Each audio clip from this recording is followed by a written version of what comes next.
ఆ, చూడండి చూడండి. హలో, సాలేమో, సాలేం. చూడండి, నేను ఎంతవరకు చెప్పాను నిన్న? నిన్న ఇవన్నీ చెప్పాను కదా. ప్రస్తుత చెప్పారు సార్. ప్రస్తుత ఆస్తులు చెప్పాం. ప్రస్తుత ఆస్తులు అంటే ఏం చెప్పారు. వస్తాయి చెప్పాను. అదేవిధంగా ప్రస్తుత అప్పులు, ప్రస్తుత అప్పులు అంటే ఏం వస్తాయి అని కూడా చెప్పుకున్నాం. అదే ప్రస్తుతేతర ఆస్తులు నాన్ కరెంట్ అసెట్స్ అంటే ఏం వస్తాయో చెప్పుకున్నాం. తర్వాత నాన్ కరెంట్ లైబిలిటీస్, ప్రస్తుతేతర అప్పులు అంటే ఏ వస్తాయో కూడా చెప్పుకున్నాం.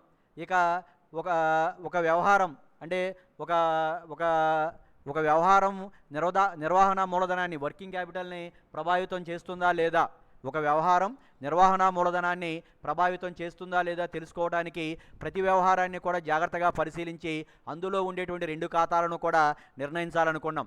ఆ రెండు ఖాతాలు, ఆ ఒక వ్యవహారంలో ఉండేటువంటి డెబిట్ క్రెడిట్ రెండు ఖాతాలు కూడా అవి ఆ రెండు ఖాతాలు కూడా ప్రస్తుత ఖాతాలైనా లేదా ఆ రెండూ కూడా ప్రస్తుతేతర ఖాతాలైనా సరే నిర్వహణ మూలధనంలో మార్పు అనేది ఏమీ ఉండదు. అది నేను చెప్పా. అంతేనా? అంతవరకు చెప్పాను కదా. అంతేనా? హలో, సార్ చెప్పండి సార్. నువ్వు ఫీజు కట్టలేదేంటి? వస్తున్నానండి. ఎప్పుడు 3 రోజుల క్రితం చెప్పే వస్తానని. డొక్క చిరిగి యాక్సిడెంట్ అని చెప్పాను. యాక్సిడెంటా? పడిపోయిన అన్నాను కదండి. ఏమైంది? ఆ, మందు కూడా పడిపోయావా? లేదండి, బండి మంచి ఇక్కడ స్లిప్ అయిపోయింది. మా ఇంటికాడ జప్ తగిలిందండి. సరే సరే.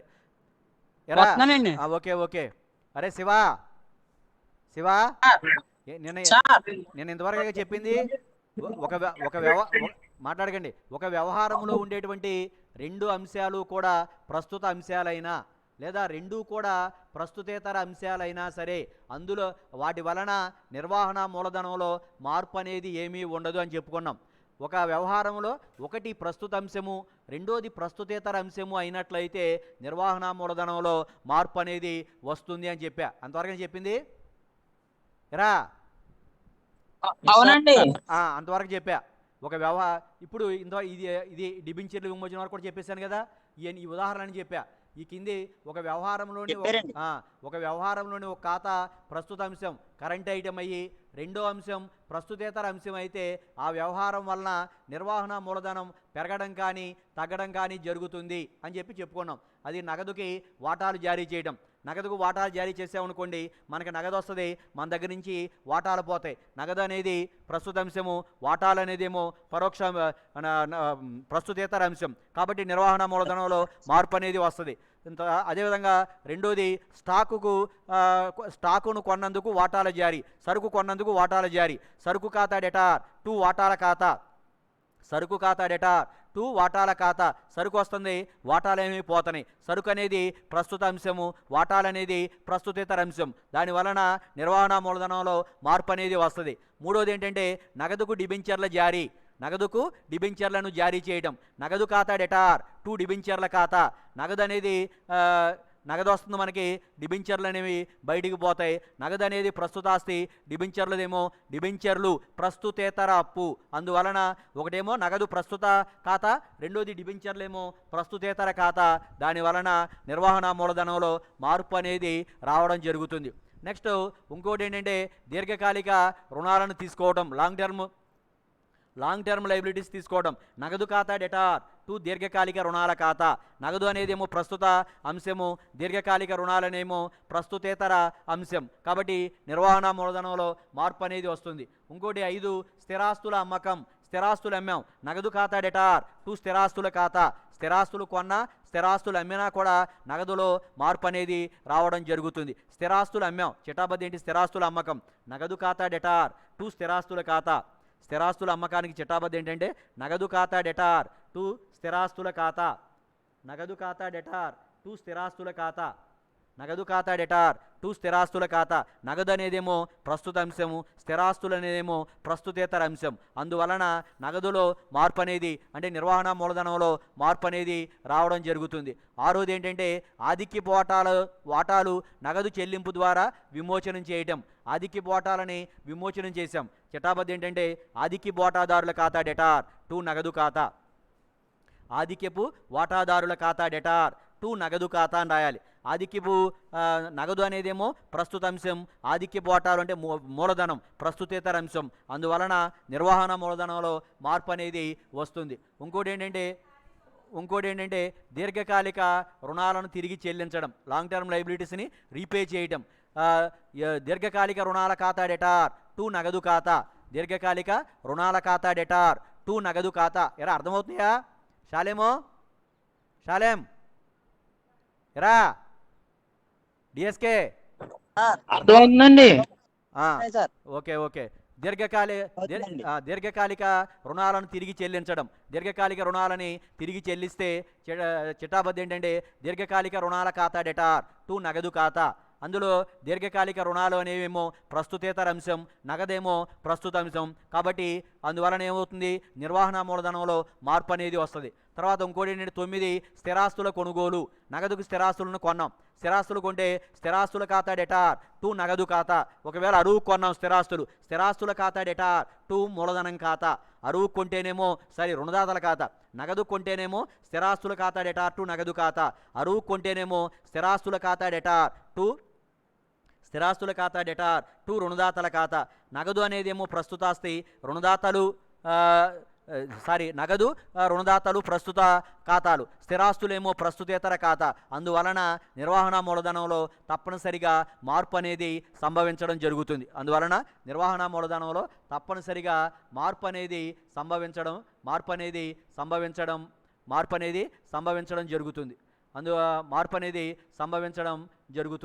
కాబట్టి మార్పు అనేది సంభవించడం జరుగుతుంది. తర్వాత నెక్స్ట్ ఇంకోటి ఏంటంటే దీర్ఘకాలిక పెట్టుబడులను నగదుకు అమ్మడం. నగదుకు పెట్టుబడులు అమ్మాం, నగదు ఖాతా డెటార్ టు దీర్ఘకాలిక పెట్టుబడుల ఖాతా. సంస్థలోకి నగదు వస్తుంది, దీర్ఘకాలిక పెట్టుబడులు, నగదు అనేదేమో ప్రస్తుత అంశం, దీర్ఘకాలిక పెట్టుబడులు అనేదేమో ప్రస్తుతేతర అంశం, నాన్ కరెంట్ యాస్పెక్ట్, ప్రస్తుతేతర అంశం. అందువలన నిర్వహణ మూలధనంలో తప్పనిసరిగా మార్పు అనేది రావడం జరుగుతుంది. తర్వాత ఇంకోటి ఏంటంటే డిబెంచర్లని విమోచనం చేయడం. డిబెంచర్ల ఖాతా డెటార్ టు నగదు ఖాతా లేదా బ్యాంక్ ఖాతా. నగదు లేదా బ్యాంకు అనేదేమో మనకి ప్రస్తుత అంశము, డిబెంచర్లు అనేదేమో ప్రస్తుతేతర అంశం. అందువలన నిర్వహణ మూలధనంలో మార్పు అనేది వస్తుంది. మీరు ప్రధానంగా గుర్తుపెట్టుకోవాల్సిన విషయాలు 2. అవి ఏంటంటే 2 అంశాలు. ఒక చిట్టాబద్దులో ఉండేటువంటి 2 డెబిట్ క్రెడిట్ రెండూ కూడా ప్రస్తుత అంశాలైనట్లయితే నిర్వహణ మూలధనంలో నో చేంజ్. ఒక వ్యవహారములో ఉండేటువంటి లేదా ఒక చిట్టాబద్దులో ఉండేటువంటి డెబిట్ మరియు క్రెడిట్ అంశాలు రెండూ కూడా ప్రస్తుత అంశాలైనట్లయితే నిర్వహణ మూలధనంలో నో చేంజ్, మార్పు అనేది రాదు. ఆ రెండూ కూడా ఒక చిట్టాబద్దులో ఉండేటువంటి 2 అంశాలు ప్రస్తుతేతర అంశాలైనట్లయితే అప్పుడు కూడా నిర్వహణ మూలధనంలో మార్పు అనేది రాదు. 2 ప్రస్తుత అంశాలైనా మార్పు రాదు, 2 ప్రస్తుతేతర నాన్ కరెంట్ అంశాలైనా ఐటమ్స్ అయినా సరే no change in working capital. మరి whenever working capital can change, we can say that working capital can change only when in a transaction one account belongs to current account and another account belongs to non-current account, then the working capital May change. అంటే ఒక వ్యవహారములో ఒక అంశము ప్రస్తుత అంశము, రెండోది ప్రస్తుతేతర అంశము అయినప్పుడు మాత్రమే నిర్వహణ మూలధనంలో మార్పు అనేది వస్తుంది. అది మీరు బాగా గుర్తుపెట్టుకోవాలి. నిన్న చెప్పినటువంటి క్లాస్ అంతా కూడా సారాంశం ఏంటంటే ఇదే. నిన్న చెప్పినటువంటి క్లాసు నిన్న ఒక 50 నిమిషాల దాకా చెప్పా, ఇప్పుడు 10 నిమిషాలు అయింది. దీని మొత్తం సారాంశం ఏంటంటే ఒక వ్యవహారములో ఉండేటువంటి 2 అంశాలు కూడా ప్రస్తుత అంశాలైనట్లయితే నిర్వహణ మూలధనంలో మార్పు రాదు. 2 అంశాలు కూడా ప్రస్తుతేతర అంశాలైనట్లయితే అప్పుడు కూడా నిర్వహణ మూలధనంలో మార్పు రాదు. మరి ఎప్పుడు మార్పు వస్తుంది అంటే ఒక వ్యవహారములో ఉండేటువంటి ఒక అంశము ప్రస్తుత అంశము, మరొక అంశము ప్రస్తుతేతర అంశము అయినట్లయితే నిర్వహణ మూలధనంలో మార్పు అనేది సంభవిస్తుంది. అర్థమైందా శాలేం? అర్థమైంది సార్. అది ఓకే. తర్వాత ఇప్పుడు నెక్స్ట్ నిర్వహణ అది నిధుల ప్రవాహ నివేదిక వల్ల కలిగేటువంటి advantages. What advantages of funds flow statement. నిధుల ప్రవాహ నివేదిక వల్ల కలిగేటువంటి ప్రయోజనాలు ఏంటంటే ఇది సంస్థ యొక్క ఆర్థిక కార్యకలాపాల విశ్లేషణలో తోడ్పడుతుంది. అంటే సంస్థకి ఆర్థిక కార్యకలాపాలు అనేక ఉంటాయి. అంటే ప్రస్తుతాస్తులని, తర్వాత స్థిరాస్తులు అని, ప్రస్తుతేతర ఆస్తులని, ప్రస్తుతేతర అప్పులని, తర్వాత ఇట్లాంటివి ఉంటాయి. వాటిలో మార్పు ఎనాలసిస్ చేయడానికి మనకి మూలధనం అనేది ఎంత వచ్చింది, ఈ మూలధనంలో ఈక్విటీ వాటా మూలధనం ఎంత ఉంది, ఆధిక్య వాటా మూలధనం ఎంత ఉంది, తర్వాత లాంగ్ టర్మ్ లైబిలిటీస్ దీర్ఘకాలిక రుణాలు ఎంత ఉన్నాయి, అందులో డిబెంచర్లు ఎంత ఉన్నాయి, ప్రస్తుత అప్పులు ఎంత ఉన్నాయి, ప్రస్తుత అప్పుల్లో రుణదాతలు ఎంత ఉన్నారు, చెల్లింపులు ఎంత ఉన్నాయి, బ్యాంక్ ఓవర్ డ్రాఫ్ట్ ఎంత ఉన్నాయి, చెల్లించాల్సిన వ్యయాలు ఎంత ఉన్నాయి, పన్ను కోసం ఏర్పాటు ఎంత ఉంది, చెల్లించాల్సిన డివిడెండ్లు ఎంత ఉంది అనేటి ఇట్లాంటి అనేక అంశాలను గురించి ఎనాలసిస్ చేయడానికి ఈ నిధుల ప్రవాహ నివేదిక ఫండ్స్ ఫ్లో స్టేట్మెంట్ అనేది ఉపయోగపడుతుంది. అది మొదటిది. రెండోది ఏంటంటే సంస్థ యొక్క ఫండ్స్ బడ్జెటింగ్, నిధులను బడ్జెటింగ్ చేయడానికి సంస్థ యొక్క నిధుల బడ్జెటింగ్కి ఉపయోగపడుతుంది. అంటే మనం రాబోయే కాలంలో ఎంత నిధులను సేకరించాలి, రాబోయే కాలంలో అరే శాలేమో ఒక మ్యూట్ చేసుకోయా, రాబోయే కాలంలో మనం ఎంత నిధులని, అరే శాలేమో మ్యూట్ చేసుకో.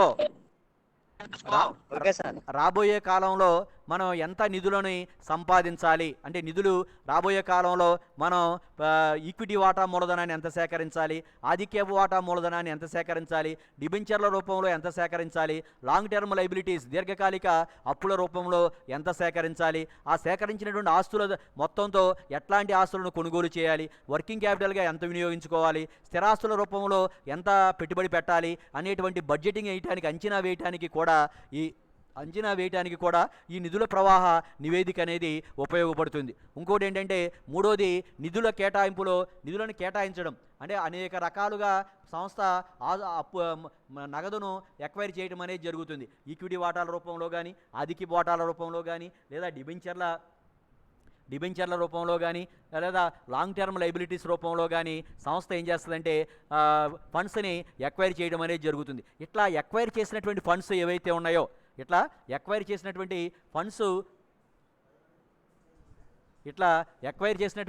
ఫండ్స్ ఏమైతే ఉంటాయో ఆ ఫండ్స్ని దేనికి కేటాయిస్తున్నాం, స్థిరాస్తులకి ఎంత కేటాయిస్తున్నాం, ప్రస్తుతాస్తులకి ఎంత కేటాయిస్తున్నాం, స్థిరాస్తులలో ఉండేటువంటి ఏ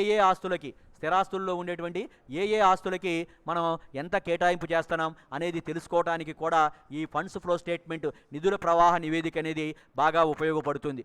నెక్స్ట్ ఇంకోటి ఏంటంటే ఇది భవిష్యత్తుకు సూచికగా ఉపయోగపడుతుంది. భవిష్యత్తు ఈ నిధుల ప్రవాహ నివేదిక ద్వారా మనకి వర్కింగ్ క్యాపిటల్లో ఎనాలసిస్, నిర్వహణ మూలధనంలో మార్పులు అనేవి పాజిటివ్గా ఉన్నట్లయితే భవిష్యత్తు లేదా పాజిటివ్గా ఉందా లేదా నెగిటివ్గా ఉందా చెప్పి తెలుసుకోవడం ద్వారా ఇది ఫ్యూచర్కి ఒక దిక్సూచిగా నావిగేషన్ దిక్సూచిగా ఉపయోగపడటం అనేది జరుగుతుంటుంది. భవిష్యత్తుకు ఫండ్స్ ఫ్లో స్టేట్మెంట్ అనేది భవిష్యత్తుకు దిక్సూచిగా ఉపయోగపడటం అనేది జరుగుతుంది. నెక్స్ట్ ఐదోది ఏంటంటే ఇది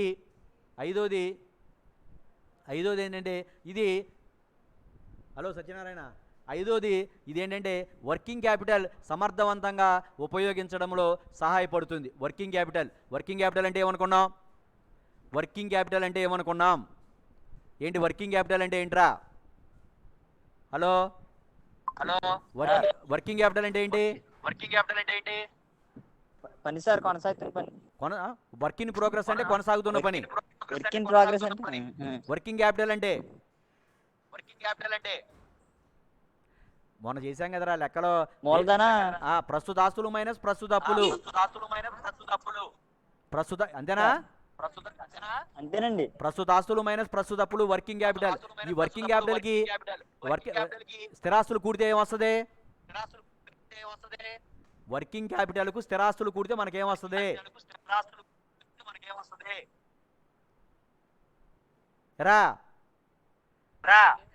వర్కింగ్ క్యాపిటల్ కు స్థిరాస్తులు కూడితే ఏమొస్తుందిరా?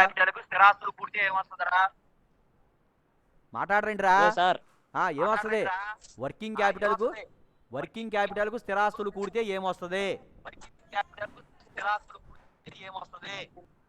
వర్కింగ్ క్యాపిటల్ అంటే దాని తెలుగు ఈ తెలుగులో చెప్పండి సార్ ఒకసారి. నిర్వహణ మూలధనం నిర్వహణ నిర్వహణ నిర్వహణ మూలధనము ప్లస్ స్థిరాస్తులు is equal to capital employed వినియోగించిన మూలధనం వస్తుందరా. ఇప్పుడు ఇది ఇది వర్కింగ్ క్యాపిటల్ నిర్వహణ మూలధనాన్ని సమర్థవంతంగా వినియోగించడం. మ్యూట్ చేసుకో శాలే మ్యూట్ చేసుకో.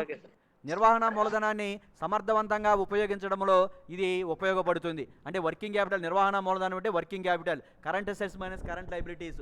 నిర్వహణ మూలధనం అనేది అంటే వ్యాపార కార్యకలాపాలు సంస్థ యొక్క దైనందిన కార్యకలాపాలని సక్రమంగా నిర్వహించాలంటే వ్యాపారానికి సంబంధించినటువంటి దైనందిన కార్యకలాపాలని సక్రమంగా నిర్వహించాలంటే సరిపోయేటువంటి మొత్తంలో వర్కింగ్ క్యాపిటల్ అనేది ఉండాలి.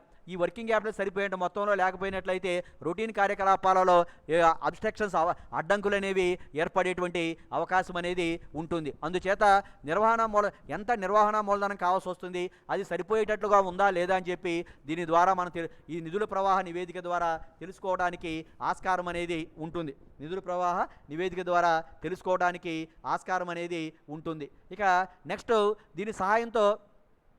ఏంటంటే దీని సహాయంతో సంస్థ రుణాలు తిరిగి చెల్లించే స్థితిని అంచనా వేయవచ్చు. సంస్థ యొక్క సంస్థ అప్పులు తెచ్చుకుంటుంది. ఆ అప్పులను తిరిగి చెల్లించగలిగేటువంటి స్థాయిలో సంస్థ ఉందా లేదా సంస్థ యొక్క పురోభివృద్ధి నెగిటివ్గా ఉందా లేదా పాజిటివ్గా ఉందా అని చెప్పి అంచనా వేయడానికి కూడా ఈ ఫండ్స్ ఫ్లో స్టేట్మెంట్ అనేది ఉపయోగపడుతుంది. నెక్స్ట్ సంస్థ యొక్క డివిడెండ్ పాలసీని డిసైడ్ చేయడానికి కూడా సంస్థలో అనుసరించేటువంటి డివిడెండ్ విధానము. డివిడెండ్ అంటే కంపెనీకి వచ్చేటువంటి లాభాలలో వాటాదారులకు చెల్లించేటువంటి మొత్తాన్ని ఏమనిపిస్తామంటే డివిడెండ్ అంటాం. కంపెనీకి వచ్చేటువంటి లాభాలలో వాటాదారులకు చెల్లించేటువంటి మొత్తాన్ని డివిడెండ్ అంటాం. ఈ డివిడెండ్ పాలసీ ఎట్లా చెల్లించాలి, డివిడెండ్ని ఎట్లా చెల్లించాలి అనే దానిని నిర్ధారణ మనకి సరిపోయేటువంటి మొత్తంలో వర్కింగ్ క్యాపిటల్ ఉన్నట్లయితే మిగిలిన లాభాల నుంచి ఎక్కువ మొత్తంలో డివిడెండ్ చెల్లించడానికి ఆస్కారం అనేది ఉంటుంది. వర్కింగ్ క్యాపిటల్ బాగా తక్కువగా ఉందనుకోండి, వచ్చినటువంటి లాభాలలో డివిడెండ్ రూపంలో చెల్లించే మొత్తం చాలా తక్కువగా ఉంటుంది. కాబట్టి ఎంత మేరకు డివిడెండ్ చెల్లించాలి, ఎట్లా డివిడెండ్ చెల్లించాలి అనేటువంటి విషయాలను గురించి నిర్ణయాలు తీసుకోవడానికి కూడా ఇది ఉపయోగపడటం అనేది జరుగుతుంది. డివిడెండ్ పాలసీని డిసైడ్ చేయడానికి కూడా ఇది తోడ్పాటుని అందించడం అనేది జరుగుతుంది. నెక్స్ట్ 8 ఏంటంటే నిధులను ప్రణాళిక ప్రకారం వినియోగించడానికి తోడ్పడుతుంది. సంస్థ దగ్గర ఫండ్స్ ఉన్నాయి. ఫండ్ అంటే వర్కింగ్ క్యాపిటల్ అని అర్థం. Net working capital is equal to fund అంటాం. ఫండ్ అంటే current assets minus current liabilities. ఈ ఫండ్స్ని సక్రమంగా వినియోగించుకోవాలి అంటే ప్రాధాన్యత ప్రకారం వినియోగించుకుంటున్నామా లేదా, ఇష్టం వచ్చినట్లు వినియోగించినట్లయితే సంస్థకి ఉపయోగం కంటే నష్టం జరిగేటువంటి ప్రమాదం అనేది ఎక్కువగా ఉంటుంది. కాబట్టి ప్రణాళికాబద్ధంగా నిధులను ఎట్లా వినియోగించుకోవాలి అనేది కూడా నిధుల ప్రవాహ నివేదికని అధ్యయనం చేయడం ద్వారా తెలుసుకునేటువంటి అవకాశం అనేది ఉంటుంది. ఇవి నిధుల ప్రవాహ నివేదిక వల్ల కలిగేటువంటి ఉపయోగాలు. సంస్థ యొక్క ఆర్థిక కార్యకలాపాలని ఎనాలసిస్ చేయడానికి తోడ్పడుతుంది. ఫండ్స్ బడ్జెటింగ్ చేయడానికి, నిధులను బడ్జెటింగ్ చేయడానికి ఉపయోగపడుతుంది. నిధులను ఎలకేట్ చేయడానికి ఉపయోగపడుతుంది. ఫ్యూచర్కి దిక్సూచిగా ఉపయోగపడుతుంది. వర్కింగ్ క్యాపిటల్ సమర్థవంతంగా ఉపయోగించడానికి ఉపయోగపడుతుంది. దీని సహాయంతో సంస్థ రుణాలు తిరిగి చెల్లించేటువంటి స్థితిలో సంస్థ ఉందా లేదా అని చెప్పి ఎస్టిమేట్ చేయడానికి అవకాశం అనేది ఉంటుంది.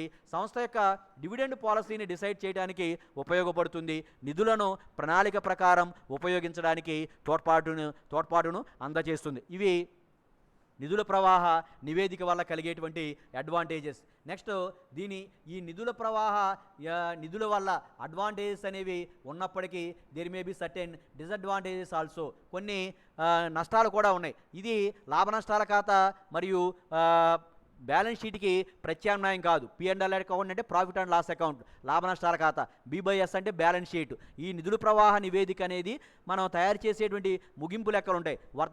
సొంత వ్యాపార సంస్థలు, భాగస్వామ్య సంస్థలు అయితే మనం ఏం తయారు చేస్తామంటే ముగింపు లెక్కలు. వర్తక లాభ నష్టాల ఖాతా ఆస్తిని బట్టి తయారు చేస్తాం. కంపెనీల విషయంలో అయితే కంపెనీ చట్టం 2013 ప్రకారం లాభ నష్టాల ఖాతా ఆస్తిని బట్టి తయారు చేస్తాం. వీటిని ముగింపు లెక్కలు అంటాం. వీటికి మనం తయారు చేసేటువంటి ఈ వర్తక లాభ నష్టాల ఖాతా ఆస్తిని బట్టీలకి ఈ నిధుల ప్రవాహ నివేదిక అనేది it is not a substitute to profit and loss account as well as balance sheet. ఇది ఆ రెండింటికి కూడా సబ్స్టిట్యూట్, ప్రత్యామ్నాయం కాదు. ఇది it shows the changes in the working capital. ఇది నిర్వహణ మూలధనంలో వచ్చేటువంటి మార్పులను తెలియచేస్తుంది.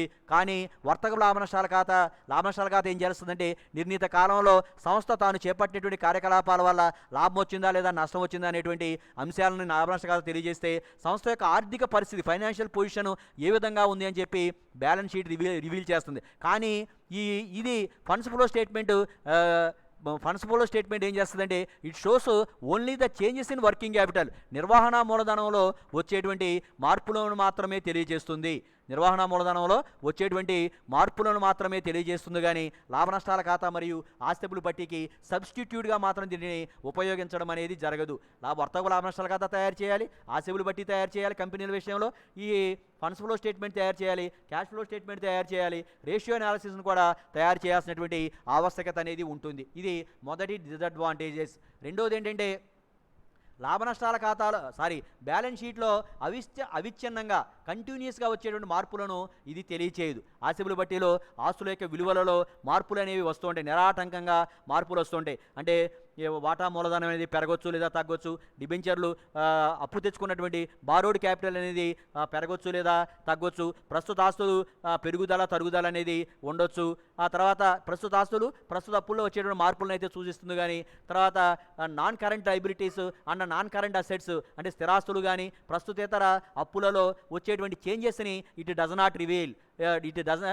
That means funds flow statement does not reveal the changes which arises in the non-current liabilities and non-current assets. This is the second disadvantages of funds flow statement. Next, third, it is not a statement. It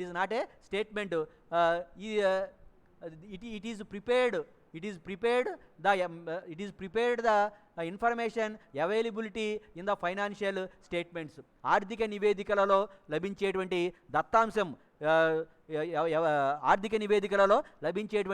దత్తాంశం ఆధారంగా దీనిని తయారు చేస్తారు. కాబట్టి ఇది అసలైనటువంటి original నివేదిక కాదు, ఆర్థిక నివేదికలు వర్తక ఖాతా, లాభ నష్టాల ఖాతా, ఆస్తిపుల పట్టిలో లభించేటువంటి ఇన్ఫర్మేషన్ ఆధారంగా దీన్ని తయారు చేస్తారు. కానీ it is not a original statement. It is prepared by the help of the data available in the financial statements.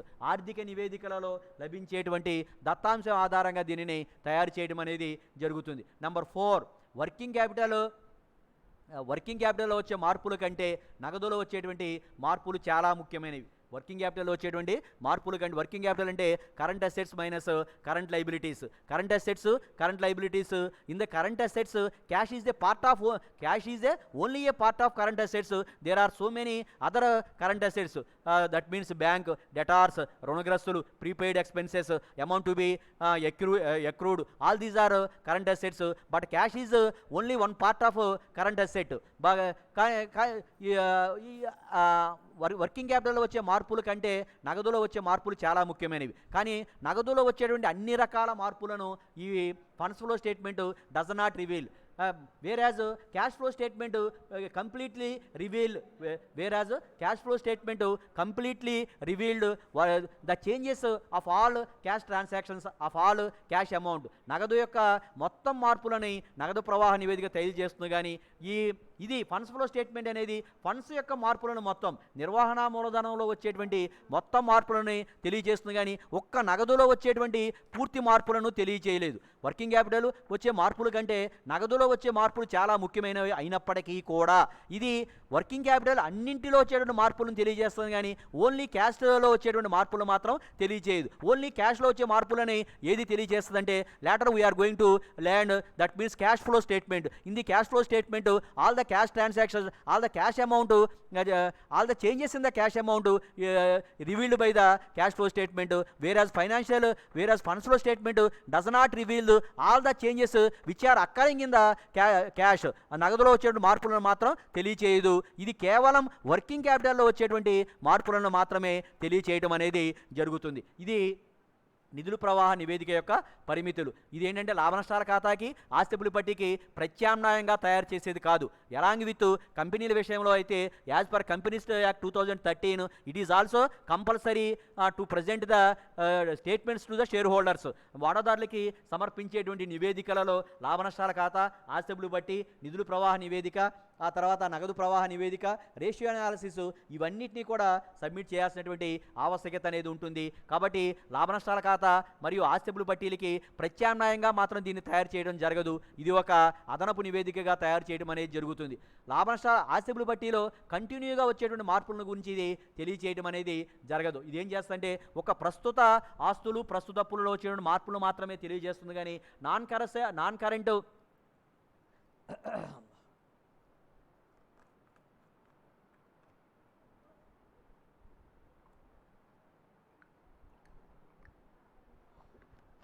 Non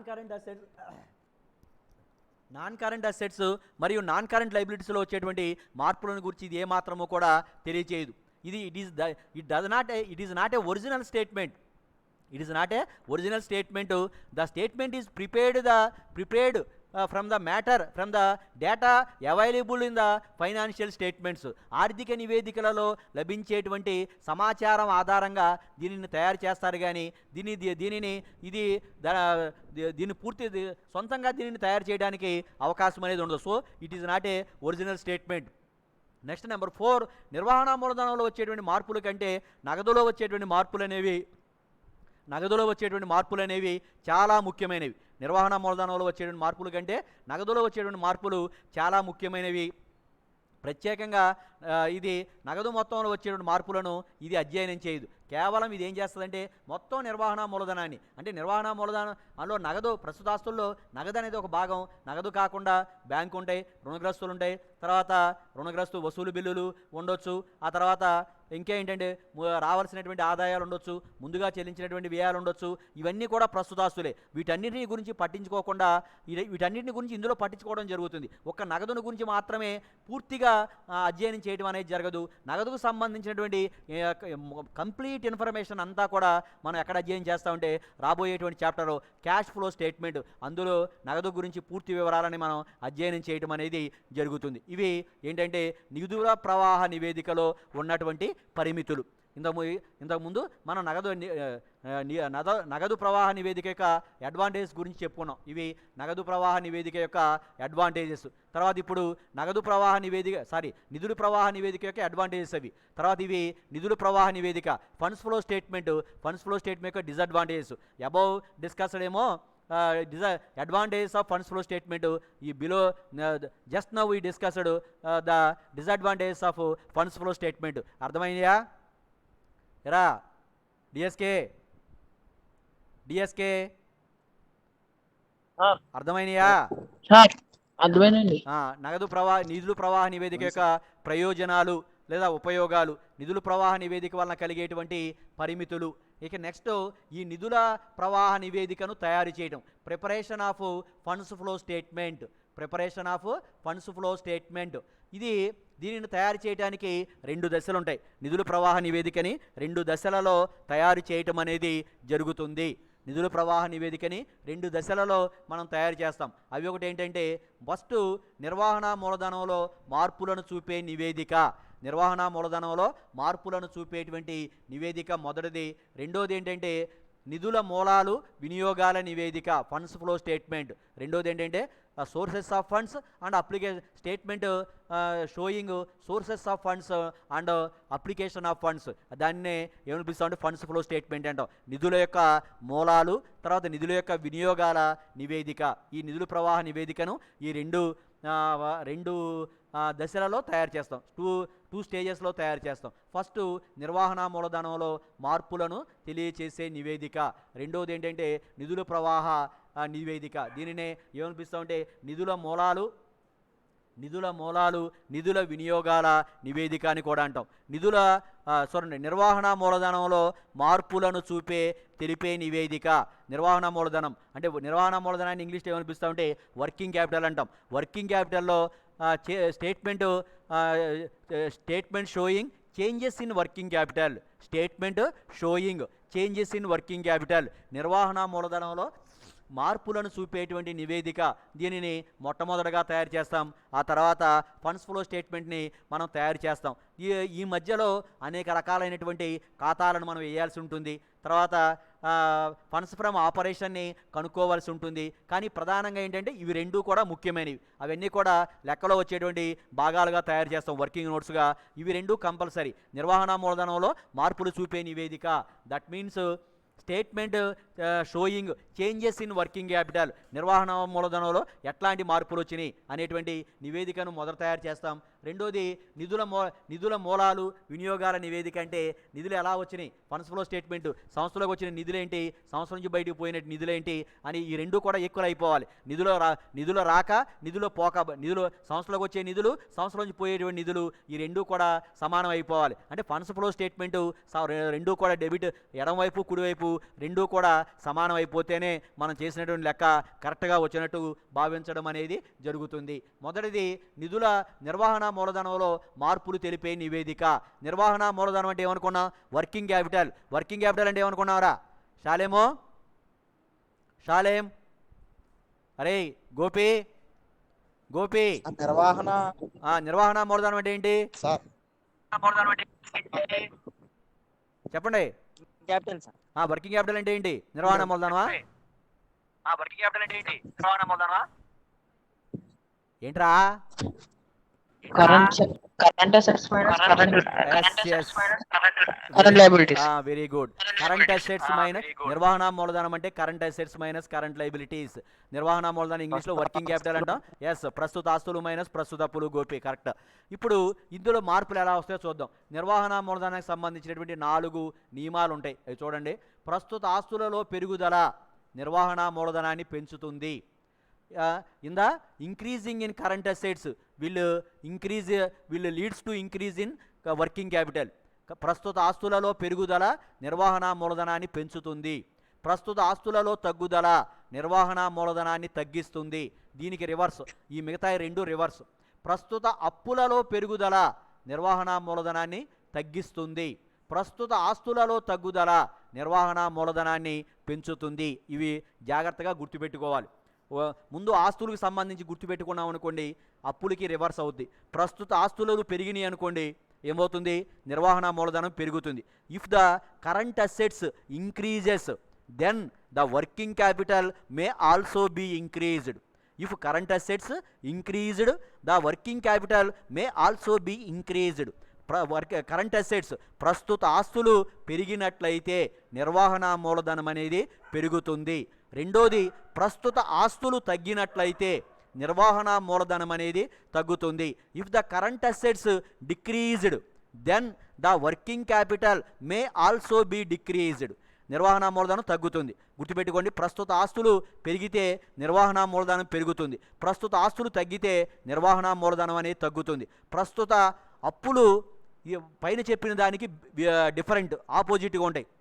మూడో చూడండి, ప్రస్తుత అప్పులలో ప్రస్తుత అప్పులలో పెరుగుదల నిర్వహణ మూలధనాన్ని తగ్గిస్తుంది. ప్రస్తుత అప్పులు పెరిగినాయి అనుకోండి, నిర్వహణ మూలధనం తగ్గుతుంది. ప్రస్తుత అప్పులు తగ్గినాయి అనుకోండి, నిర్వహణ మూలధనం అనేది పెరుగుతుంది. ఇవి 4 కూడా దీనికి సంబంధించినటువంటి సూత్రాలు. Statement showing changes in working capital, నిర్వహణ మూలధనంలో మార్పులను చూపేటువంటి నివేదిక. దానికి సంబంధించి ఈ 4 అంశాలు కూడా బాగా మనం గుర్తుపెట్టుకోవాలి. ఒక్కొక్కసారి 10 మార్క్స్కి ఇది ఒక్కటే అడుగుతాడు. నిర్వహణ మూలధనంలో మార్పులు చూపేటువంటి నివేదికను మాత్రమే తయారు చేయమని అడుగుతాడు. ఈ నిధుల ప్రవాహ నివేదిక కూడా తయారు చేయమని అడగడు. ఈ నిర్వహణ మూలధనాన్ని ప్రతి లెక్కకి కూడా ఇది అవసరం. ఇది లేకుండా ఈ నిర్వహణ మూలధనంలో మార్పులు చూపేటువంటి నివేదిక లేకుండా నిధుల ప్రవాహ నివేదిక లెక్క అనేది ఉండదు. తప్పనిసరిగా ఇది చేయాలి. ఒక్కొక్కసారి ఇది ఒక్కటే చేయమంటాడు. అప్పుడు నిధుల ప్రవాహ నివేదికని మనం వేయవసరలా, ఇది వేస్తే సరిపోతుంది. కానీ ఇది లేకుండా నిధుల ప్రవాహ నివేదికని తయారు చేయడం అనేది సాధ్యం కాదు. ఇది చాలా ఇంపార్టెంట్. నిర్వహణ మూలధనంలో మార్పులు చూపే నివేదిక. ఈ నిర్వహణ మూలధనంలో మార్పులు చూపేటువంటి నివేదికని మనం మనం ఎన్ని అంశాలు గుర్తుపెట్టుకోవాలంటే 4 items we have to memorised permanently. We have to memorize 4 items. Number 1, if the current assets increases, the working capital may also be increased. If the current assets decreases, the working capital may also be decreased. The current may also be decreased. Number 3, if the current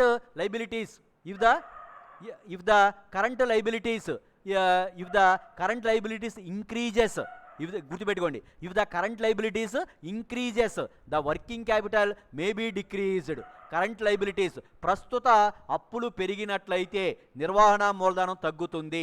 లాస్ట్ది, ప్రస్తుత అప్పులు తగ్గినట్లయితే నిర్వహణ మూలధనం అనేది పెరుగుతుంది. ఇవి చాలా జాగ్రత్తగా మీరు అవగాహన చేసుకోవాలి. ఒకదానికొకటి చేసినట్లయితే లెక్క తప్పు వచ్చేటువంటి అవకాశం అనేది ఉంటుంది. లెక్క తప్పు వస్తుంది, లెక్క అనేది తప్పు రావడం అనేది జరుగుతుంటుంది.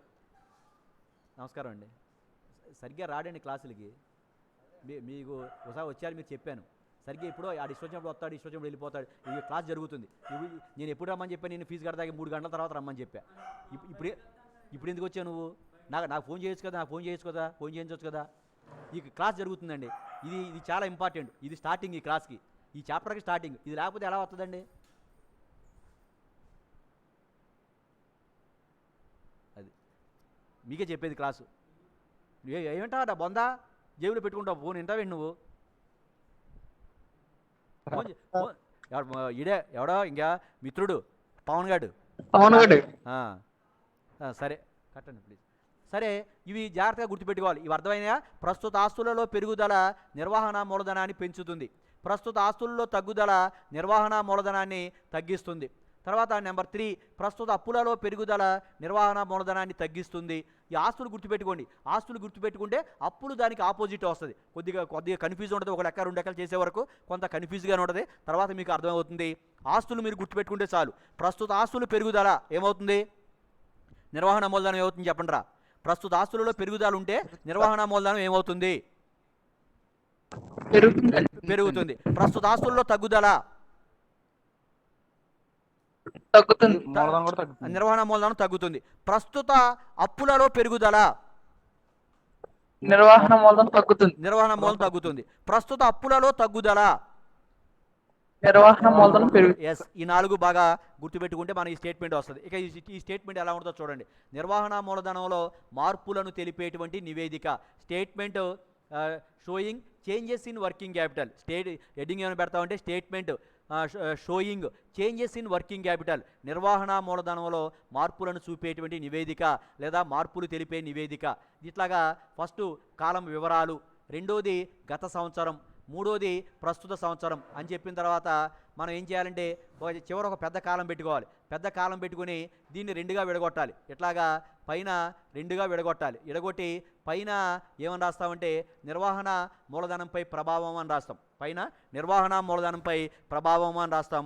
అందులో మొదటి వైపునేమో పెరుగుదల అని రాస్తాం, ఈ వైపునేమో తగ్గుదల అని రాస్తాం. ఇది నిర్వహణ మూలధనంలో మార్పులను చూపేటువంటి నివేదిక.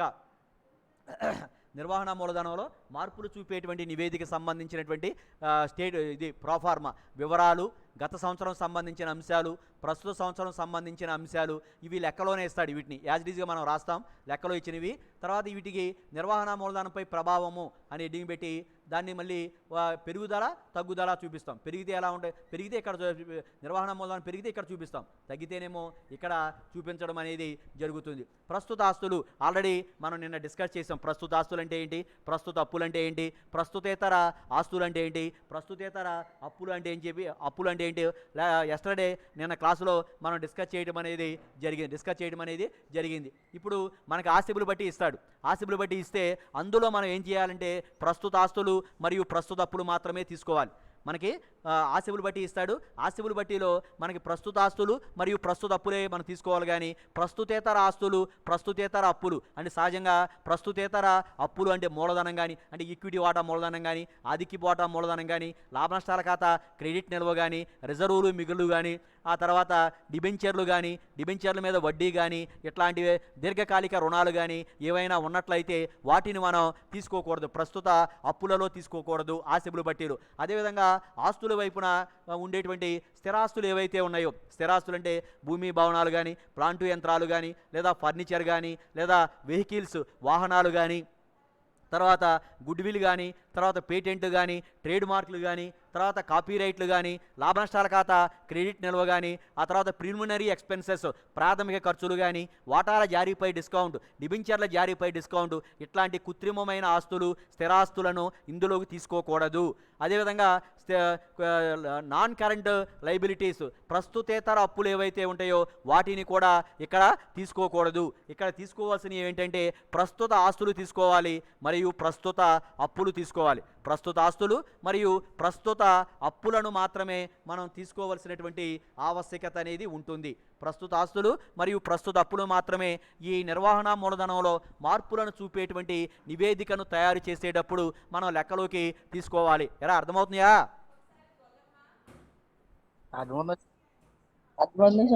సరే, ఇప్పుడు ప్రస్తుత ఆస్తు ఇందులో కేవలం ప్రస్తుత ఆస్తులు ప్రస్తుత అప్పులు మాత్రమే మనం తీసుకుంటాం. ప్రస్తుత ఆస్తులు ప్రస్తుత అప్పులు మాత్రమే మనం తీసుకోవడం అనేది జరుగుతుంది. ఒకటి చూడండి, ప్రస్తుత ఆస్తులు ఏమేమి వస్తాయో మనం ఇక్కడ చూడండి. నిన్న ఎక్స్ప్లెయిన్ చేశాను ఆల్రెడీ, నమూనా రూపంలో చెప్తున్నా. నిన్న పొద్దున అంతా కూడా ఎక్స్ప్లెయిన్ చేశాను ఫస్ట్ నిన్న క్లాసులో. చూడండి, చేతిలో నగదు, తర్వాత బ్యాంకులో నగదు, తర్వాత వసూలు బిల్లులు, తర్వాత రుణగ్రస్తులు, తర్వాత షార్ట్ టర్మ్ ఇన్వెస్ట్మెంట్స్ స్వల్పకాలిక పెట్టుబడులు, next inventory bar stock. Inventory అన్నా కూడా సరుకు అన్నా కూడా ఒకటే. ఇన్వెంటరీ అనేటువంటి పదంలో ఏమేమి వస్తాయంటే ముడి పదార్థాలు వస్తాయి, కొనసాగుతున్న పని వస్తుంది, ఆ తర్వాత తయారైనటువంటి వస్తువులు వస్తాయి, తర్వాత స్టోర్స్ అనేది కూడా స్టోర్స్ కూడా ఏంటంటే ఇన్వెంటరీలో భాగంగానే. ఇన్వెంటరీ అంటే consist of these 4 items: raw material, work in progress, finished goods of product, తయారైనటువంటి వస్తువులు, స్టోర్స్. ఈ 4టిని కలిపి ఇన్వెంటరీ అంటాం. ఇన్వెంటరీకి ప్రత్యామ్నాయంగా సరుకు అనేటువంటి పదాన్ని కూడా మనం ప్రత్యామ్నాయంగానే వినియోగించడం అనేది జరుగుతుంది. ఆ తర్వాత ముందుగా చెల్లించిన ఖర్చులు, ఎక్స్పెన్సెస్ ప్రీపెయిడ్ ఎక్స్పెన్సెస్, ముందుగా చెల్లించిన బీమా, ముందుగా చెల్లించిన జీతాలు, ముందుగా చెల్లించిన అద్దె ఏమైనా ఇచ్చినట్లయితే వాటిని ప్రీపెయిడ్ ఎక్స్పెన్సెస్గా ట్రీట్ చేస్తాం. Prepaid expenses are also current assets. ముందుగా చెల్లించిన ఖర్చులు కూడా కరెంట్ అసెట్స్, ప్రస్తుత ఆస్తులుగానే మనం పరిగణనలోనికి తీసుకోవాల్సి ఉంటుంది. ఆ తర్వాత ఏంటంటే రావాల్సినటువంటి ఆదాయాలు మేనమామ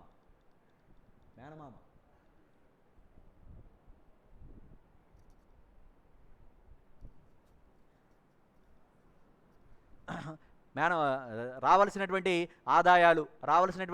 ఆదాయాలు లాస్ట్ స్టోర్స్ కూడా మనం ప్రస్తుత ఆస్తిగానే తీసుకోవాలి. ఇవి ప్రస్తుత ఆస్తులు. ఆస్తి ముందు మనం ఏం చేయాలంటే ఆస్తిబులు బట్టి మనకి ఇస్తాడు. అప్పుల వైపున వివరాలు గత సంవత్సరము ప్రస్తుత సంవత్సరం ఇస్తాడు. ఆస్తుల వైపున కూడా అంతే, వివరాలు గత సంవత్సరము ప్రస్తుత సంవత్సరం కూడా ఇవ్వడం అనేది జరుగుతుంది. మన ఆస్తుల వైపుకి వెళ్ళి అందులో ఉండేటువంటి ప్రస్తుత ఆస్తులు ఏమున్నాయి మొత్తం కలిసి ఉంటాయి. ఆస్తిబులు బట్టీలో ప్రస్తుత ఆస్తులు ఉంటాయి, స్థిరాస్తులు ఉంటాయి, కృత్రిమ ఆస్తులు కూడా ఉంటాయి. కాబట్టి మనం ఏం చేయాలంటే ప్రస్తుత ఆస్తులు ఏవైతే ఉన్నాయో అవన్నిటిని కూడా ఇక్కడికి తీసుకురావాలి. ఇవన్నిటిని కూడా ఇక్కడ తీసుకొస్తాం. తీసుకొచ్చిన తర్వాత ఇప్పుడు నెక్స్ట్ ఏం చేస్తామంటే చూడండి, చేతిలో నగదు. ఇక్కడ గత సంవత్సరం అమౌంట్ ఇక్కడ వేస్తాం, ప్రతి సంవత్సరం అమౌంట్ ఇక్కడ వేస్తాం. గత సంవత్సరంతో కంపేర్ చేయాలి. గత సంవత్సరంతో ప్రస్తుత సంవత్సరాన్ని కంపేర్ చేసి పెరిగితేనేమో ఇక్కడ వేస్తాం, తగ్గితేనేమో ఇక్కడ వేస్తాం. ఇవన్నీ కూడా అంతే. పెరిగితే ఈ కాలంలో వేయాలి, తగ్గితేనేమో తగ్గుదల కాలంలో వేయాలి. ఆ తర్వాత ఏం చేస్తామంటే వీటిని ఇక్కడ వరకే ఈ జోలికి వెళ్ళకూడదు. వీటిని మాత్రమే టోటల్ చేయాలి. ఇది చూడండి, నేను చూపిస్తాను. వీటిని మాత్రమే ఇక్కడ మనం టోటల్ చేయాలి. ఇక్కడ మనం టోటల్ చేస్తే వీటిని మొత్తము ఏ అంటాం, అంటే ప్రస్తుత ఆస్తుల మొత్తము ఏ అని రాస్తాం. ఆ తర్వాత కరెంట్ లైబిలిటీస్ ప్రస్తుత అప్పులు, ప్రస్తుత అప్పులు.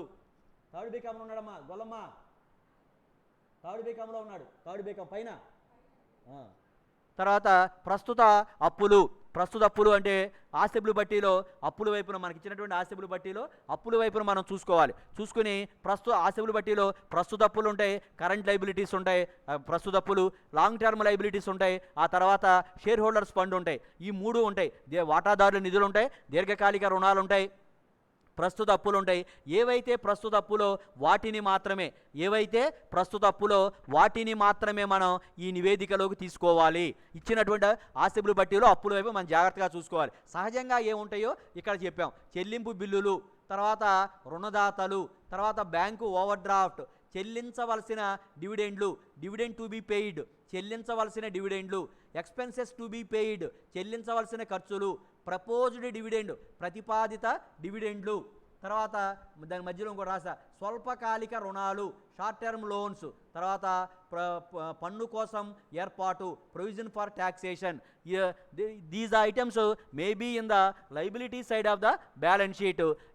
In the given balance sheet the items may be in the given items may be the current liabilities, current ప్రస్తుత అప్పులు కావచ్చు. చెల్లింపు బిల్లులు కానీ, రుణదాతలు కానీ, బ్యాంకు ఓవర్ డ్రాఫ్ట్ కానీ, చెల్లించవలసిన డివిడెండ్లు కానీ, చెల్లించవలసినటువంటి ఖర్చులు కానీ, ప్రతిపాదిత డివిడెండ్లు కానీ, స్వల్పకాలిక రుణాలు కానీ, పన్ను కోసం ఏర్పాటు కానీ, ఇవన్నీ కూడా ఏమవుతాయంటే ప్రస్తుత అప్పులు అవుతాయి. ఈ ప్రస్తుత అప్పులు తీసుకునేటప్పుడు మన గత సంవత్సరంతో వర్తమాన సంవత్సరాన్ని కంపేర్ చేయాలి. కంపేర్ చేసి పెరిగితే, ప్రస్తుత అప్పులు పెరిగితే ఇక్కడ చూపించాలి, నిర్వహణ మూలధనం ఇక్కడ చూపించాలి. ప్రస్తుత అప్పులు తగ్గితే ఇక్కడ చూపించాలి. తగ్గితేనేమో పెరుగుదలలో చూపాలి, పెరిగితేనేమో తగ్గుదలలో చూపాల్సినటువంటి ఆవశ్యకత అనేది ఉంటుంది. ఆ తర్వాత వీటిని మళ్ళీ టోటల్ చేస్తాం. ప్రస్తుత అప్పులు మనకి ఇవన్నీ అన్నీ ఉండవు, కొన్ని మాత్రమే ఉంటాయి. కానీ నమూనా కాబట్టి ఏవే వస్తాయో అవన్నీ కూడా చెప్పాను. తర్వాత వీటిని ఏం చేస్తామంటే టోటల్ చేస్తాం. ప్రస్తుత అప్పుల మొత్తము అని రాస్తాం, బి.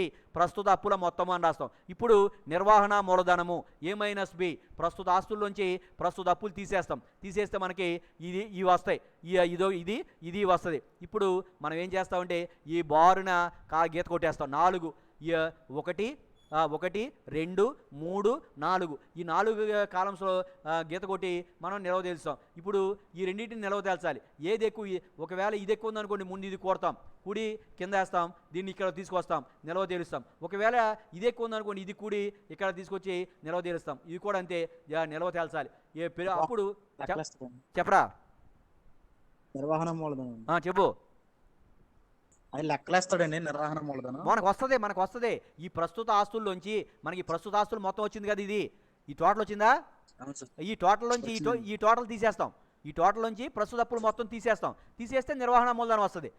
ఇది మైనస్ ఇది తీసేస్తే నిర్వహణ మూలధనం వస్తుంది. ఆ వచ్చిన తరువాత ఇక్కడ చివరిలో నిల్వ తేలుస్తాం. మనం నిల్వ తేలిస్తే నిర్వహణ మూలధనంలో నికర పెరుగుదల కానీ తగ్గుదల కానీ వస్తుంది. ఈ రెండింటిలో ఒకటి వస్తుంది, ఈ రెండింటిలో ఒకటి వస్తుంది. రెండు సమానం అయిపోవాలి. ఇక్కడ వచ్చే మొత్తం, ఈ రెండింటిలో వచ్చే మొత్తం, ఈ రెండింటిలో వచ్చేటువంటి మొత్తం. అయితే మొదటి కాలం వస్తే ఇక్కడ 4వ కాలం వస్తుంది, రెండో కాలం వస్తే 3వ కాలంలో వస్తాయి. అయితే ఈ 2 వస్తాయి, లేకపోతే 1, 4లో వస్తాయి నిల్వ తేలిస్తే. ఇవి సమానంగా ఉండాలి. అది నిర్వహణ మూలధనంలో మార్పులను చూపేటువంటి నివేదిక. అర్థమైందా? నిర్వహణ మూలధనంలో మార్పులను చూపేటువంటి నివేదిక. ఇక నెక్స్ట్ ఈ తర్వాత నిధుల మూలాలు. నెక్స్ట్ టైం అయిపోయింది, చూద్దాం, ఉన్నాను చెప్తా. నిధుల మూలాలు మరియు వినియోగాల నివేదిక. నిధుల మూలాలు మరియు వినియోగాల నివేదిక. చాలా చాలా చాలా తెలివిగలవాడండి, కానీ ఏమీ సరిగ్గా ఉపయోగించుకోకూడదు. పెద్ద ముదురు కేసు, మామూలు ముదురు కేసు, ఎలా తప్పించుకోవాలో, ఎలా ఏమన్నా బొట్టలు వేయాలో బాగా తెలుసు. కాకపోతే ఒక్కడ కూడా ఉపయోగించుకోడు. నెక్స్ట్ నిధుల మూలాలు. అయిపోయింది, టైము అయిపోయిందిరా.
అతను పిలుచుకురామ్మా,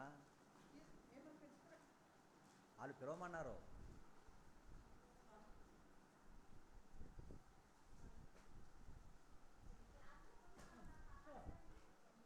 పిలుచురమ్మా, అయిపోయింది అయిపోయింది క్లాస్.